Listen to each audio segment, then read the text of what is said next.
My father's name lights up my phone again, the fifth call in under 10 minutes.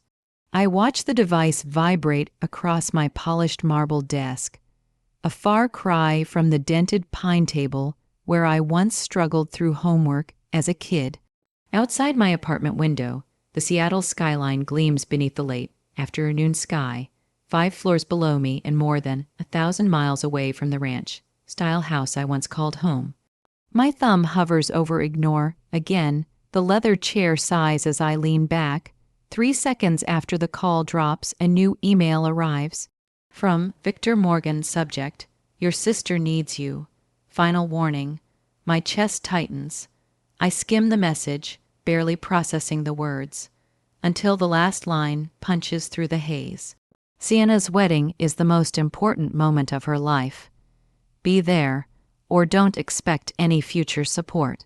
Another alert appears, voicemail. I put it on speaker, Ilara. My father's voice snaps, clipped and impatient. "I don't know what stunt you're pulling, but this has gone on long enough. Your sister's wedding is in 13 days. Events begin this Friday. If you can't set aside whatever resentment you're carrying and show up for Sienna, then consider yourself cut off. Your mother is distraught. Call me back." A humorless laugh slips out of me. I cross the room and pull a thin frame from behind a row of winter coats. My diploma. The gold lettering still catches the light. Ilara Morgan, Bachelor of Science in Computational Analytics, magna cum laude. It's been hidden for 3 years, untouched, uncelebrated. Old habits linger. I was raised to dim myself, to stay quiet, to never shine brighter than the golden child. My phone buzzes again, a text from my mother. "Please call. Your father is losing patience." I glance at my desk calendar. Sienna's 12-day wedding spectacle is circled in angry red: ceremonies, photo shoots, forced laughter, and public performances masquerading as family unity. I open my banking app, savings $162, $480, 55, more than enough to survive, more than enough to be free. They just don't know it yet. A memory surfaces: 3rd grade. I'd come home gripping a report card filled with perfect scores. My mother barely looked up from her book. "That's nice, sweetheart." That same evening, the house erupted in cheers for Sienna's participation ribbon from a school recital. "She was incredible," my father had said proudly. I sat unnoticed on the staircase. It was always like that. Not anymore. I run my fingers over my name on the diploma and whisper, "It's time they finally see me." My laptop glows as I book a first-class ticket back to Texas. The rental car crunches over familiar gravel as I pull into the driveway. My childhood home looks unrecognizable, like a spread torn from a bridal magazine. White florals everywhere. Cream drapery wrapped around the porch. A custom sign reads, "Sienna and Lucas, forever begins." The front door swings open before I reach the steps. "Ilara," my mother says, pulling me into a hug that feels more performative than warm. "You finally decided to support your sister." Before I can reply, she's already ushering me inside. The house smells like vanilla candles and fresh paint. Every surface is buried beneath ribbons, gift boxes, or seating charts. It doesn't feel like a home. It feels like a stage. My father emerges from his study, reading glasses perched low. No smile, just a clipboard. "Good, you're here," he says flatly. "Programs need folding. Gift bags need assembling. Sienna wants it finished by 4. "I just arrived," I reply.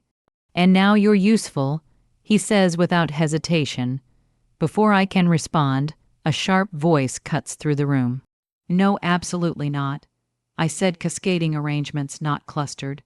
Sienna descends the staircase, phone pressed to her ear, hair flawless, expression stressed but practiced. She notices me and raises one finger, the universal signal to wait. "This is ruining everything." She snaps into the phone. "Fix it, I don't care how." She hangs up and exhales dramatically. "Thank God you're here," she says. The caterer's threatening to quit, and Mom can't manage the seating chart. Elliot's planning a surprise for the reception. I need everything to match. It has to be perfect. No questions about my life, no curiosity, no warmth. Elliot, I ask my fiancé.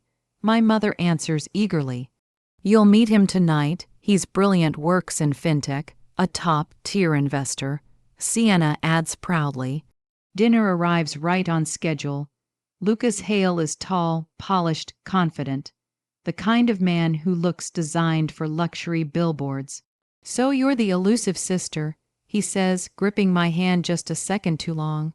Sienna says you're some kind of tech wizard hiding out in the Northwest. I'm a data analyst, I reply calmly. Impressive, he smirks. I've got partners building AI-driven trading systems. Revolutionary stuff. We should talk. Throughout dinner, Lucas dominates the conversation: crypto trends, exclusive deals, insider access. My father listens, utterly captivated. And I sit there quietly, watching, waiting. So which exchanges do you usually trade on? I ask lightly, as if it's casual curiosity. For half a second, just a flicker, Lucas Hale's confident smile stiffens. Oh, you know, he says smoothly, recovering fast. A combination, mostly private platforms, invitation, only access through my associates. And your firm operates out of where? I press. We're fully decentralized, he replies quickly. That's the beauty of blockchain. My mother shifts in her seat. My father shoots me a sharp look. Alara, he snaps, not everyone wants to discuss business at the dinner table. I meet his gaze calmly. I'm not here for dinner. I'm here because something doesn't add up. Silence. I've spent my entire life watching quietly from the edges. Not tonight. Later, while everyone argues over floral arches and signature cocktail names, I slip into my father's study under the excuse of looking for ceremony programs. The room is dim and still. Its dark wood shelves packed with the same outdated finance books that have sat there since my childhood. A thin folder half, hidden beneath wedding catalogs, catches my eye. I pull it free. Refinancing documents. The house, nearly paid off for years, now carries a brand. New mortgage, finalized 19 days ago. My chest tightens as I flip through the pages. $42,000 withdrawn, labeled investment capital, Co., signed by Victor Morgan. My pulse spikes. The same man who once refused to buy me a $60 graphing calculator has leveraged his home for Lucas. Voices drift in from the dining room. Victor, are you certain about this? My mother asks softly. That money was supposed to be our safety net. Lucas guaranteed at least 25% returns. My father replies too fast. You wouldn't understand opportunities like this. This is how serious wealth is built. I press my back against the wall, my mind already mapping the red flags. The vague claims, the urgency, the inflated guarantees. It's textbook fraud, the kind I warn corporate clients about for a living. And now it's living under my parents' roof, wearing a tailored suit and sipping expensive wine. The next morning, I stand in the garden beside Aunt Miriam, pretending to admire the arrangements. You hear it too, don't you? I murmur. She doesn't look at me. The neighbor down the road lost nearly $28,000 to an exclusive opportunity last year. She says quietly. Sounded awfully familiar when Lucas started talking. I nod. He's polished, convincing, too rehearsed. He won't listen to me. She sighs. Your father keeps saying he's proud to finally know someone so successful. The words sting, but I'm not surprised. Believing in Lucas is easier than admitting the truth. That afternoon, I stopped by Maple Row Cafe, my old high school refuge. Same cracked counter, same faded booths. The waitress, Nora, refills my coffee and glances at my laptop. That him, she asks, nodding at the screen. You recognize him? She frowns. Called himself Daniel Cross when he dated my cousin. Took nearly $55,000 and her grandmother's ring. Vanished a week before the wedding. My fingers freeze. I type quickly, Daniel Cross, alias 1. I already have 2 others, Ryan Cole, Lucas Grant, and now Lucas Hale. Same face, same pitch, same disappearance pattern. 2 hours later, I sit across from Marissa, one of his former fiancés. Her hands shake as she spreads police reports and photographs across the table. He made me feel chosen. She whispers. Like I was special. Her voice breaks. He disappeared 4 days before our wedding, took everything, wire transfers. Offshore accounts, missing heirlooms, multiple victims across different states. I gently close the folder. The wedding is in 4 days, and my sister is about to become his next chapter. That night, sleep doesn't come. The hotel room feels foreign, the silence unbearable. I stare at the ceiling, replaying every document, every alias, every transaction. There's no doubt left. Lucas Hale is a con artist, and Sienna is running out of time. By morning, my plan is locked. I print everything, screenshots of LinkedIn profiles under different names, bank transfer records, police statements from multiple jurisdictions, and a clear timeline showing how every disappearance aligns with an abandoned wedding. It's undeniable. I return to the house just before noon. The front door creaks open to the sound of sobbing. I follow it to the dining room. Sienna sits slumped at the table, mascara smudged, surrounded by crumpled place cards. The calligrapher used the wrong font. She cries. I asked for romantic script, not classic serif. It ruins everything. I pause in the doorway. This is the moment I could walk away. Let fate handle it. But I remember what it feels like to learn the truth too late. I can call them for you, I say gently. She looks up, eyes red. Dad already tried. At least he supports me. Of course he does. That evening, I call for a family meeting. They gather slowly. My mother with crossed arms, my father holding a glass, Sienna composed but drained. Lucas arrives last, smiling, carrying a bottle of wine like a peace offering. What's this about? My father asks. I place the folder on the coffee table. This, I say calmly, is about Lucas. Lucas raises an eyebrow, unfazed. I've done some research. I continue, and I have proof that he isn't who he claims to be. Sienna scoffs, rolling her eyes. And that's where everything is about to change, seriously. My mother mutters, shaking her head. Alara, please, not this again. I keep my voice level, even though my pulse is pounding. Lucas Hale isn't his real name. I say, it's an alias. He's also gone by Daniel Cross and Ryan Cole. The room stills.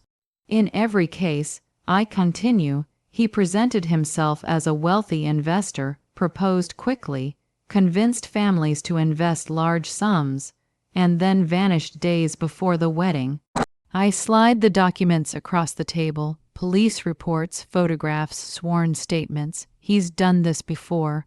I say quietly, and he's doing it again. Lucas chuckles softly, almost amused. This is a misunderstanding. I have a common face. People confuse me all the time. I place 2 photos side by side, Marissa and Sienna. Same face, same smile, 3 women. I say, 3 different states, same pattern. Sienna shoves the papers away. You've always resented me. You can't stand that I'm happy. This isn't about jealousy. I reply, it's about facts. Enough. My father snaps. This is ridiculous. Do you think we're idiots? No. I say calmly. I think you're desperate to believe in a dream, even when the truth is right in front of you. Sienna's breathing turns sharp, furious. You're trying to ruin everything. Look at the mortgage. I add, turning to my father. You've put the house, Mom's inheritance, everything into his hands, and he's planning to disappear. My mother's gaze drops to the floor. Lucas steps forward, voice smooth and practiced. I understand her concern, but these accusations are defamatory. And just like that, the walls rise. They don't want reality. They want the fantasy, no matter the cost. I sit at the edge of the living room, watching the people I once begged to be seen by struggle, with a truth they refuse to accept. My father paces, my mother twists a napkin. Sienna glares at me like I've committed a crime. Lucas remains calm, too calm. This feels like a personal attack. He says gently, I came into this family with nothing but love for Sienna. I stand slowly. You came into this family with a plan. My father whirls on me. That's enough, Alara. I will not let you sabotage your sister's wedding with these accusations. I meet his eyes, unflinching. Then it's time you know who I really am. Silence falls. I never attended community college. I say, I never lived at home after graduation. I left with 2 suitcases and a full scholarship to North Cascadia University. Their faces pale. I graduated at the top of my class. I've been working as a senior data analyst ever since. I place my company ID on the table. 6 figures, full benefits. I built my life quietly, while you all assumed I was failing. My mother's lips tremble. That can't be true. Call my office. Check my LinkedIn. I reply, I've been succeeding while you were busy celebrating Sienna for simply existing. So what? Sienna snaps. You're bitter and now you want to humiliate me. No, I say softly, I want to save you. She throws the papers across the room. I don't care. Even if it were true, he's changed. He loves me. He loves your money. I answer, the mortgage, the investments. He won't be here past the weekend. Her face crumples with rage and pain. You're jealous. The word lands hard. Jealous. For years, I waited to be seen. For years, I shrank myself, but not anymore. I'm not jealous, Sienna. I say, I'm free. My father slams his hand down. That's enough, leave. Lucas places a calming hand on his shoulder. She's just confused. Let's not make this worse. Every word is calculated. I gather my folder and look once more at the people I used to ache for. When he disappears with everything, I say quietly, remember that someone tried to stop it. I walk out. At 17, I had to sneak away just to breathe. At 26, I leave with my head high. The next morning, I'm back at Maple Row Cafe. Black coffee in the same booth where I once studied late into the night. I open a fraud alert form on my laptop. I hesitate, then I click submit. My phone buzzes. Aunt Miriam, he left. 2 days before the wedding, Sienna's shattered. Your father won't speak. I close my eyes. He did exactly what I said he would. But this time I didn't disappear. 2 days later, a message from Sienna. I'm sorry. Just 2 words. I don't reply, not yet. Back in Seattle, I hang my diploma on the wall for the first time. Centered, framed, visible. I call it closure. I call it proof. I call it mine. That night, I write one final line in an old journal. Sometimes the people who should see you never will. Sometimes being invisible teaches you how to become undeniable. If you've ever stood alone in a room full of people you loved, speaking a truth no one wanted to hear, this story is for you. Don't wait to be seen. See yourself first.